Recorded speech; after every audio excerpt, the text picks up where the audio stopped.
अब यहाँबाट त नआउने भयो कि क्या भनेपछि काम छ आयो है ल लिफ्ट आयो टक्क पारेर लिफ्ट पनि कति एकमा जाने लिफ्ट पनि त्यस्तो बवाल है बवाल अग्लै रहेछ बिल्डिङ त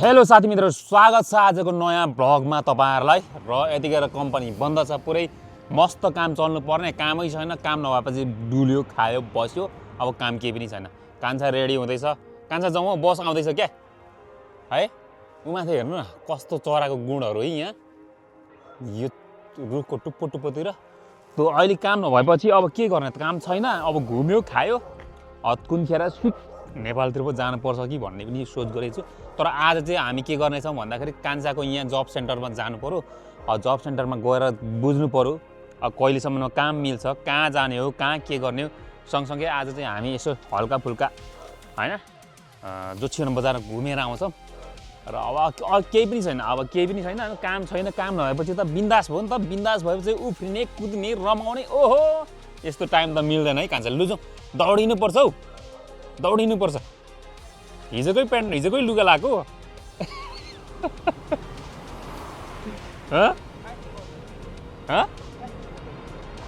हिजोकै जुत्ता हिजोकै हो लु हेर यार भुके गरेर हैरान पार्यो यसले अब कान्छाको जब सेन्टरमा आइपुग्यो नि त अब जब सेन्टर यही हल हो यसको अगाडिपट्टि छ या कतापट्टि छ ढोका चाहिँ अब यहाँ छिर्ने अनि कान्छाको जब सेन्टरको लागि जब खोज्नु पर्यो कम्पनी छोडे भन्नु पर्यो हैन त अब यहाँ के हुन्छ त हेरौँ यतापट्टि हो कि कतापट्टि हो यतैबाट जाउँ न त आज त खुल्लै हो नि ओके ल छिर्दिङ यहीँ यहीँबाट छिर्दिङ के हुन्छ कता हो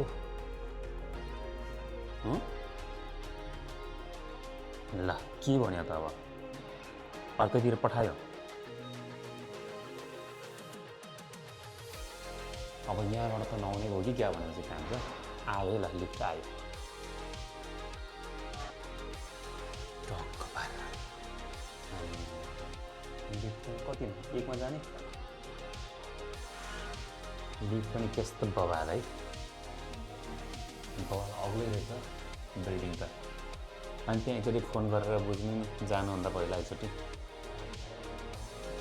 अहिले नै गर्ने हो र कि भोलि गर्ने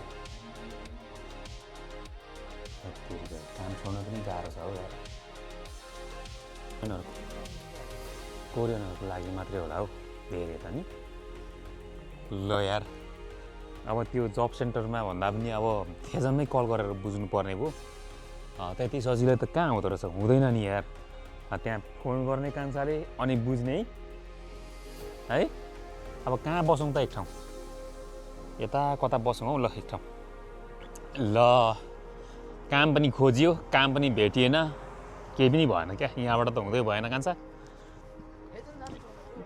थेजन जाने हो ल थेजन चाहिँ अब यहाँको मेन ठुलो हेड क्वार्टर भनेकै थेजन हो नि त थेजनले सबै हेर्छ त्यही भएर थेजन चाहिँ जानैपर्छ यहाँबाट त्यहाँको चाहिँ अफिसमा जानु पर्यो अनि आफ्नो हरेक डकुमेन्ट्सहरू चाहिँ सो गर्नु पर्यो बल्ल हुन्छ आज बाहिर निस्केको थियौँ रातै पऱ्यो यार हेर्नु न कान्छा र म बिजोग भएको छौँ आज अघि नै घुम्न निस्केको भन्दा पनि कान्छाको काम प्लस आफ्नो काममा निस्केको ढिलो भयो होइन अनि रात पनि पऱ्यो यहाँ बस कुर्नुपर्ने बस पनि आएको छैन बसबाट हामी जानुपर्छ लगभग 20 देखि 25 मिनट त्यसपछि फेरि हिँड्नुपर्छ 20 देखि 25 मिनट लगभग झन् आधा घन्टा होइन गाह्रो पो छ त यो भनेको चाहिँ जोक्षिवन स्टेसन यहाँनिर बस आउनुपर्ने बस एउटा छैन उहाँ पाएर ट्याक्सी छ ट्याक्सी चढ्यो भने महँगो हुन्छ यो बस हो र यति सानो त हुँदैन हो यो होइन बस टर्मिनलसम्म जाने बस हो यो त्यो हाम्रो बस आएको छैन 801 नम्बरको बस आउनुपर्छ बल्ल चढेर यहाँबाट जानुपर्ने हुन्छ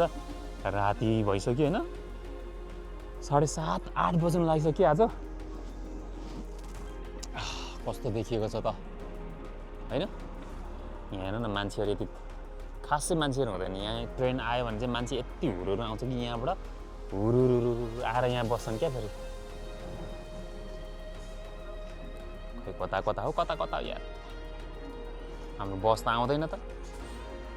तर रात पनि पऱ्यो साथीहरू, मैले जुत्ता सुकाएको थिएँ, आज चाहिँ लगभग सुकेछ।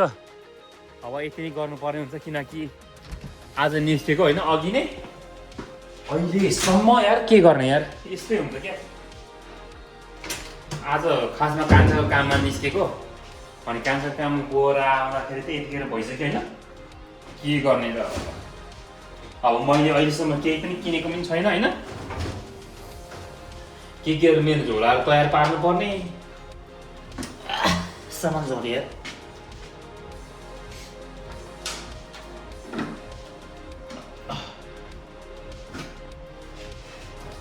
झोलाहरू रेडी पार्नुपर्ने, के सामानहरू प्याकिङ त गर्नुपर्ने हो होइन।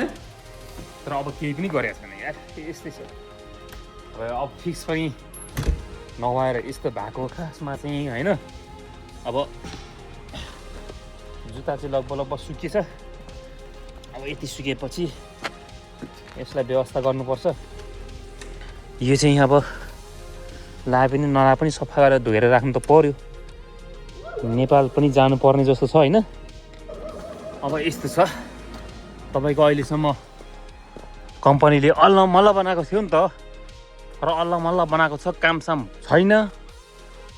यस्तो कामको बेलामा चाहिँ मस्त काम गर्नुपर्ने, तर के गर्ने होइन, काम छैन।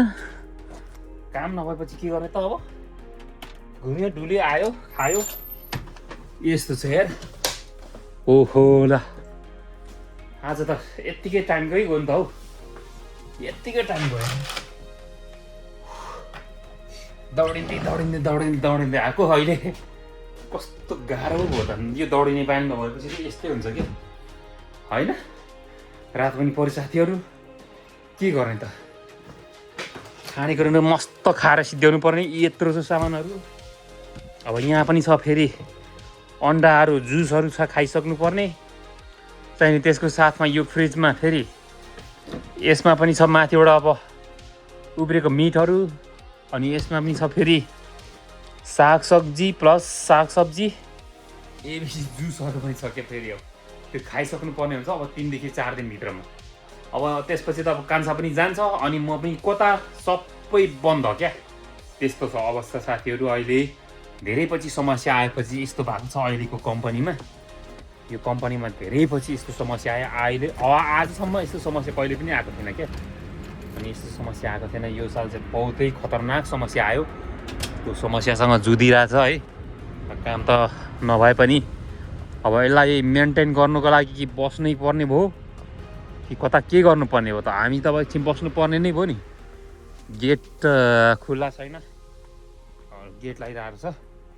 अब म चाहिँ अब नुहाइधुवाइ गर्नुपर्ने चट्टा पारेर, अनि आफ्नो व्यवस्था गरेर चट्ट सुत्नुपर्छ आज चाहिँ। किनकि अलिक थाक्यो कि, यत्तिको कुद्दा थाकियो यार आज, के भएको यार।